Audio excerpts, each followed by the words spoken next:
My name is Ronan.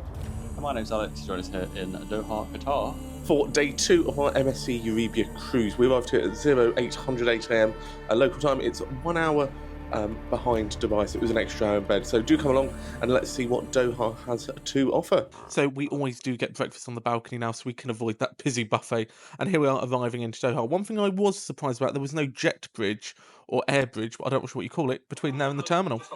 So we've just got off the cruise in Doha, and as you can see, a very nice cruise terminal again, and we're greeted by this lovely aquarium. Getting off was pretty straightforward. Took about 2 or 3 minutes. Even before security, it was absolutely amazing to see this escalator that goes through the aquarium. Just absolutely wow. So this was something I didn't really like, neither did Alex, was you couldn't actually just pick up an Uber from outside the cruise terminal. They didn't even have a waiting area sort of directly outside. You had to walk a bit of a way for an Uber or Kareem to pick you up. So for me, this is just something I'd bear in mind for the future. I definitely would use Cream because it's so cheap and Uber's cheap. I wouldn't bother with any tours. So here we are heading along the cruise terminal area, heading into Doha, and here we are in Doha at last. It was a great city to see for the first time. Normally these places I've been to, but this was new for me.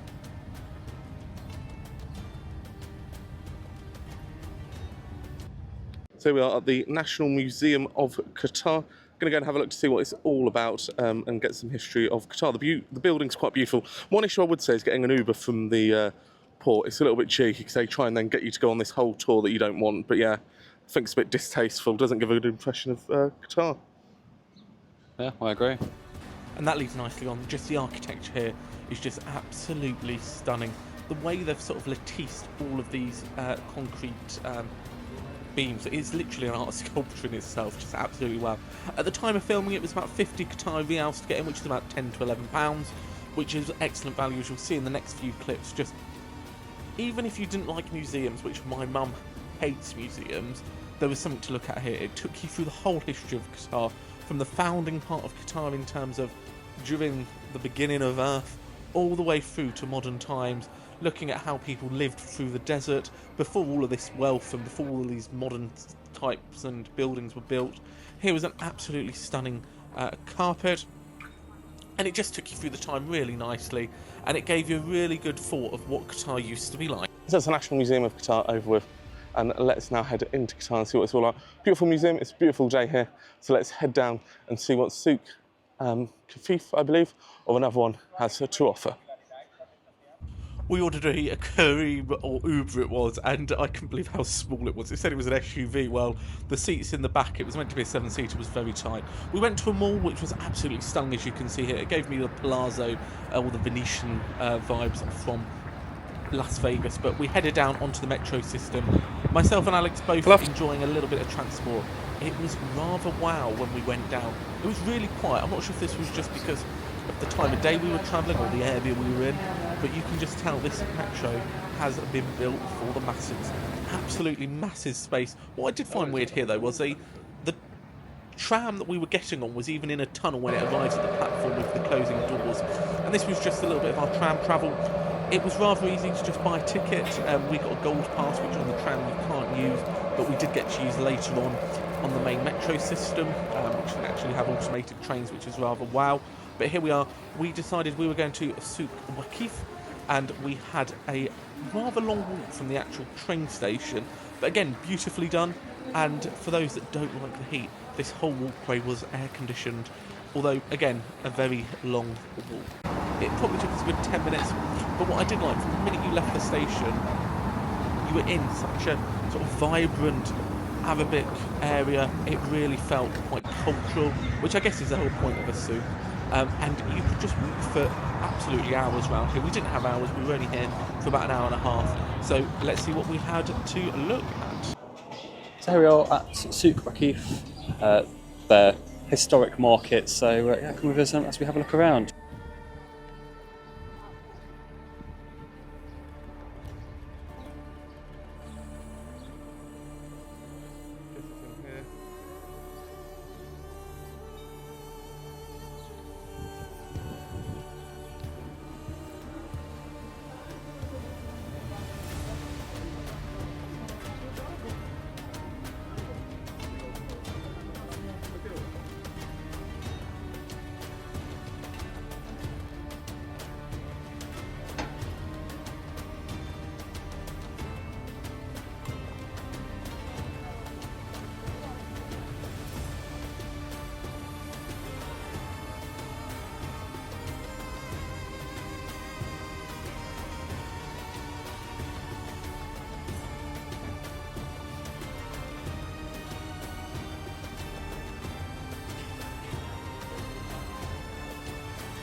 So that was our afternoon. Well, about 6 hours in Doha, and I have to say I am impressed. Compared to what I thought it was going to be like, I really enjoyed it.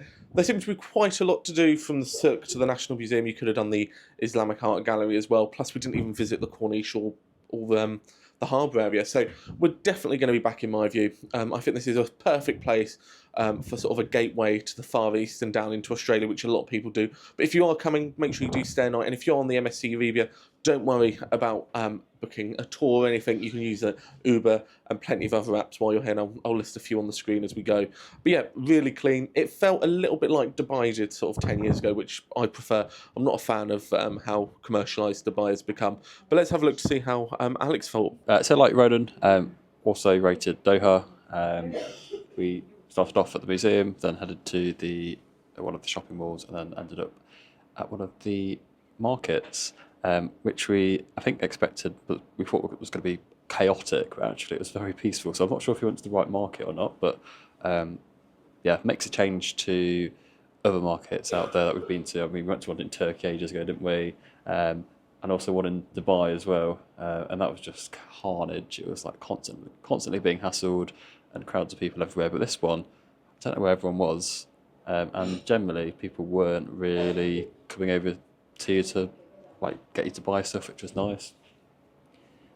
Super clean.